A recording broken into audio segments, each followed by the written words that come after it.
Okay, I got a ton of questions yesterday. After I posted my gallery wall, what I'm doing with my gallery wall. A lot of you had a ton of different questions.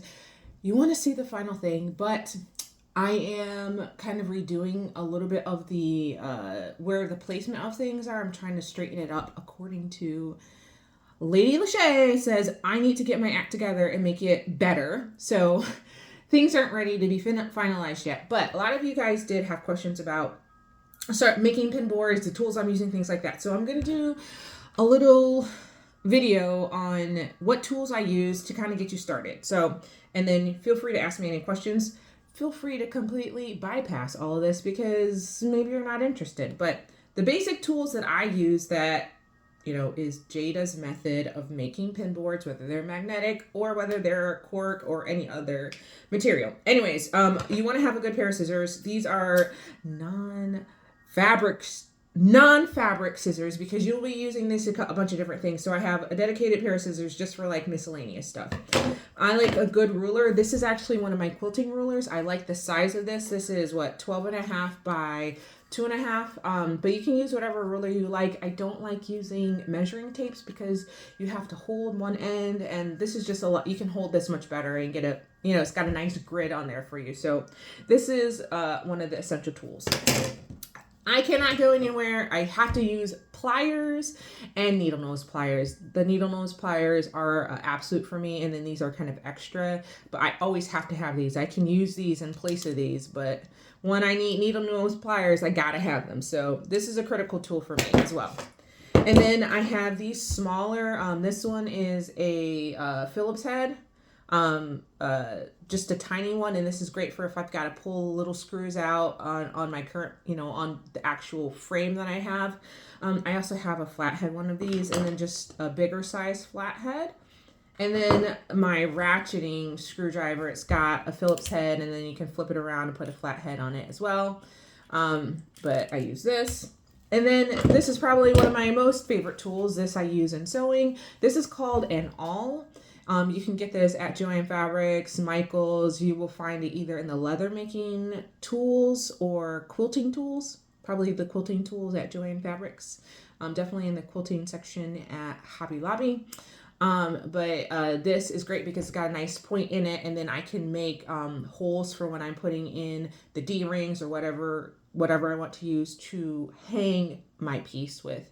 And I like the awl because you can use a hammer and tap down on it, but it's sharp enough, and you just put enough pressure, it gives you a hole without having to do the hammer on there.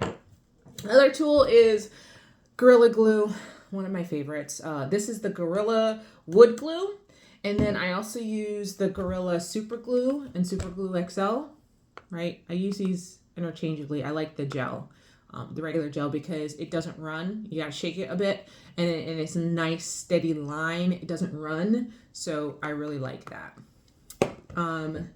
What else? I just started using this. I'm still debating whether I like it. It's E600, but it's as a spray. I used this, and I'm still on the fence, determining whether I really like this one or not. The other tool, double-sided tape. I need it, and I'll show you where I use it. And then my power tool, my drill. This is it. Drill. This is my favorite one. Just whatever you have works. And then for my actual hardware that I'm using, I have a variety of different types of hardware. Probably this is my favorite one here. Hopefully you can see that. So this is a D-ring, and they have a nice plastic piece in there and a screw. You can also buy these kind that don't have the plastic piece on there. All right. I usually am only doing small. We also have these ones. This is for if you have a bigger board and you need a little bit more weight on there, or something just a little bit more if you've got a bigger board and you need something a wee bit more secure. So if that super huge board I have, it's bigger than it's ginormous. This is what I'm going to put on those. So a variety of those types of D-rings. And then also I tend to use these wood screws. These are number 6s, and they are 1/2 inch. 1/2 inch number 6. What I like about the number 6 is they have a bit of a bigger head on there. So, for example, let me show you these ones. These black ones here. Hopefully you can see. You see how long those screws are? They're fairly long. I want to say they're like 1 inch at least. And so your actual frame that you're using, maybe a 1-inch screw is just a little bit too big. So then I'll just swap them out for these wood screws here.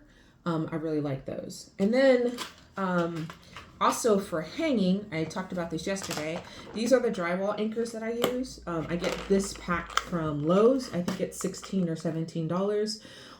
The top size up here is for 79 pounds. This all goes into 1/4-inch drywall. 1/4-inch drywall, and you're not going to use this with the stud. So you do have to have a stud finder, and you have to have a laser level. I forgot to bring those too. So when you're putting stuff up on the wall, just check for your studs. These have to go into the right drywall. But speaking of studs, so this is one way I'll go ahead and hang my items here. Then I can also use, I like these other ones called deco screws. These specific ones are meant to go into studs. They have a nice steel, they're steel. They can go into drywall or they can go into studs. And they have another kind. Let me see here. See if I can find one. I do. They have these kind here. These are the black ones.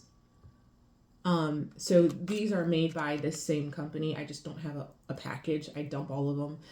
And these ones are good. So if I have a lighter frame, I don't necessarily need to do these these drywall anchors. I don't need anything up to 79 pounds. Maybe it's only a couple pounds. These each one holds like, I don't know, 20, 30 pounds. 30 pounds for one of these. So you're using 2. You got plenty of space. I mean, you have plenty of hold for your item. All right, so another thing is, me personally, I do not like sawtooth hangers. These things here, I think that they are just such a scam. Okay, not a scam. I spend entirely too much money on my pin collection and also making boards and frames for me to put them on the wall and for them to fall and bust and get ruined and stuff like that. So for me, having a good method for hanging my boards is really important, and I do not like sawtooth. So anytime, if you buy something from me, I'm not giving you these. You will have D-rings on them, and that way you have 2 points where you can hang your board. Because I think that this is just too flimsy and it can fall, and I spent too much money to deal with all that. Okay, so next thing, I just want to basically show you how I'm pulling boards apart and how I use some of these tools to pull them apart. And I want to show you on a board that I want to show you for mirrors and for just like a picture frame. All right, so this is a board that I'm about to do today, or I'm going to pull apart today. I've already started pulling apart. So here's the board, right? It's really nice. So you got a mirror here, and then you've got a picture frame here. So sometimes they come with a little piece on there, and you just rip that off, right? So here's the sawtooth hanger here. And this one here is stapled in. So this is where I'll probably use my flathead screwdriver, and I'll just try to lift that up a little bit. And then I will take my needle nose pliers. So I'll just take my needle nose pliers here and pull all these. I'm going to use a little bit of force here. Pull all these out like this. I'm going to have to twist a little bit. And that will then come out. Maybe. This one's not coming out. So I have to use this here and pop it out. You gotta sometimes use multiple tools to pop it out. And then you can just pull it out. And then I have a garbage here because I have a dog, and also I walk around barefoot and I don't like to injure myself. Anyhow, so what you'll have is you'll have this one had staples in it. I left one staple in there so you can kind of see these staples will be in here like this. And then I just use my needle nose pliers, gently apply pressure up and then pull out, and they come right out, okay? And again, in the garbage. Now sometimes what happens with mirrors, I don't think this one's a good example. Sometimes mirrors are glued in here because they don't want them to move around. This one is easy because it just pops right out. But sometimes they're glued in there. I'll give you an example. This one here, when I made this, I have to make a couple of these here. This mirror, once I take this off, it's glued in here really hard. Well, I don't know if really hard. It's glued in there really good. So this requires, to get this out, a heat gun. So I have a heat gun. I think it's in the garage right now. And I had to use the heat gun on the front, on the front and the back. And it took like a half an hour of working with it because these things will get hot. You gotta give it a rest, things like that.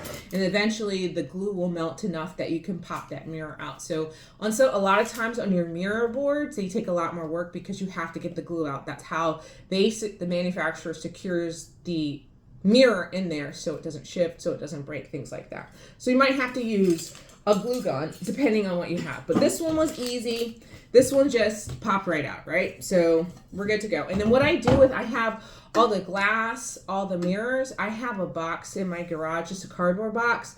I just put these in there and I take a hammer or a mallet and I break everything. So I just have a box full of glass to try to keep everything contained and safe. And then I will go to the recycling. Once it's full, I'll go to our recycling here and I'll dump it in there, and that will be all the glass and mirrors recycled and out of the way. All right, so then with your mirror piece or your picture frame piece, you're just going to open up all these. Sometimes these have staples in them. Sometimes they just have these little things that you pop out, right? And that's like super simple. Like none of this required any sort of real work except pulling out all those staples there. And then I've got my piece that's ready to go. I think what I'm going to do is I'm going to put a picture in this side and then I'm going to put pins in this side. I don't know. Anyways, what I want to show you is what I would do with this after I have made whatever board that I'm going to do, depending on if I'm making this for someone or if I'm making this for myself, and then also whether I want to be able to change things out. So sometimes I want to make a board and I want to be like, this is the final board, I'm never changing it, any of those things. But sometimes I also want the ability to, hey, if I want to change the fabric, if I want to mix it up, I'll give myself that flexibility. Probably for this one, I'm going to make it permanent. For permanent ones, once I have made my insides, my magnetic board, and I have put on my all my fabric and all that stuff, I will use this Gorilla Glue here, and I'm going to apply a thin layer right on the inside here, and then I am going to actually glue in my piece. It's going to give it a lot of support that way, and then it's going to be permanent. That's your fabric choice. You're not changing it. If you want to pull it out, you might have to do a little bit of damage to stuff. It's not going to be that easy to change out. And then I'm just going to, I had the mirror was in here. If I wanted, I could put the mirror back in there as to secure it, but I don't because I don't want the mirror to break. I mean, I could, but I'll probably just do a piece of cardboard or something like that. Make something custom fit in there. But I will definitely reuse these pieces here because they're all about reduce, reuse, recycle here at my house. I'm going to reuse these pieces here. Gives it just a little bit more stability. And then once I've done that, I personally want a nice cover on this. I want this to look nice. I want it to look finished. So I'm going to apply something over the top of this once I'm done with it to make it look completed. So a couple options are you can use this craft paper, which comes on big rolls like this. This is like $3 at Hobby Lobby or Michael's or Joann Fabrics, wherever you want to go. I don't remember. I thought I had a little piece. I guess I don't. Anyways, it looks like this. This is cardboard paper. So sometimes that's what I will use after I finish everything and I seal everything. I'll put it on this here, so I'll have a nice cover on there, right? Because that's neat and clean to me. And then what I'll do is, actually I'm going to show you this on a real one. There's a couple things I'm going to do. My other option first is instead of using the cardboard, you can get this stuff which is called mat board. This is a big sheet. I don't know however big it is. It's like 3 foot by 4 foot or something like that. You get this from Michael's. I think it's $7 for a sheet. It's not bad. And it's it's thicker than that paper. It's like cardboard. I don't know if you can see that it's kind of thick. It's nice and it's heavy duty. And I did that on this particular board. So this board I made magnetic. I glued this in here, so this isn't going anywhere and this isn't being changed again. And then I finished all my backing. And then on the back, I put this. So I feel like it looks, oh, and then I made a little label that says the Jadester. And then I cut out a piece of that mat board and I put it on here. And I feel like this looks so nice. I'm like, I feel like it looks like a finished piece. So now the thing that I got to do next is put on some, I've got to make a way to hang this. So this is where I'm going to start using my measurement, actually, let me take this off so I don't ruin my pins.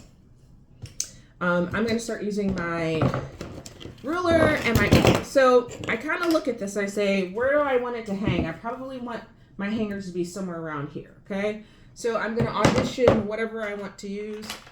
I'm probably just going to use a standard D-ring like this here.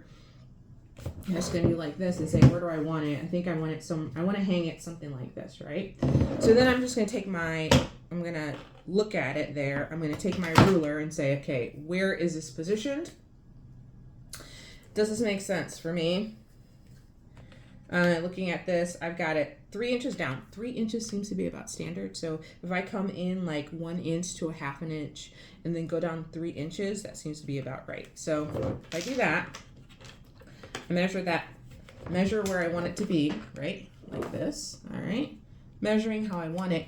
And then I'm gonna hold it on there, and this is where I'm gonna use my awl. While holding it on here, I'm gonna put my awl in here and I'm gonna press down. It's gonna make a little hole. I'm not gonna do it right now because my measurements, I'm trying to do this with 2 hands and I'm not doing a very good job of it all, but I'm just gonna put the hole in there and I'm gonna press down and I'm gonna have my hole. And then when I'm ready, I'm just gonna take my screw, drill, and it goes. And the thing is done. And then you're done. And then you have your board and then you go hang it. And we talked about yesterday my method of my madness for hanging things, but that's basically the basics of the tools that I use when I am making pin boards and stuff. Hopefully that is helpful. I'm probably forgetting something. The only other thing is that the laser level and the stud finder, which are basics that you can get from Amazon. I get everything from Lowe's. Lowe's is right down the street from me, so they know me there. But yeah, that is Jada's method to her madness. D-rings is the way I go. No sawtooths, and those are the tools. Anyhow, if this was in any way helpful, I would be glad of that. Let me know if you have further questions. Okay, bye.